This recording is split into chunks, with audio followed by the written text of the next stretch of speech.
Hello guys, આઈટીઆમાં રજાઓ પડી નહીં, પાવડો લઈને ખેતરમાં મોકલ્યો નહીં તો તું મને તો બહુ રીસ ચડે છે.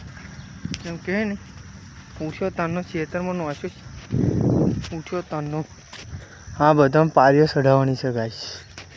કોઈ નવરું હોય તો આવું લ્યા. હું તો એકલો થાય જ નહીં.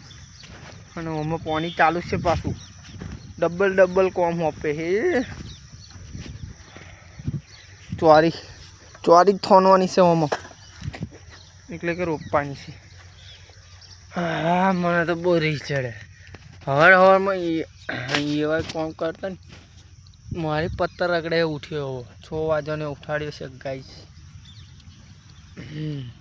શું કરવાનું હવે, કરવું જ પડશે ને કોમ, નહીતર થાપ આવે. બાપ દાદો ક્ષેત્રો વેચીને લહેર કરી ગયા અને આપણને મજૂરી કરવા હતું 2-3 ઘર આશે કોમ કરવા હતું. હવે કરવું જ પડે, નહીતર સ્કોર્પિયો જો અહીં આવે એટલે કોમ કર્યા વગર નહીં આવે. સ્કોર્પિયો તો નહીં લાવવાની, બુલેટ લાવવાનું છે. બુલેટ બુડ. તો ચલો હું પાર્યો મારું. Bye guys.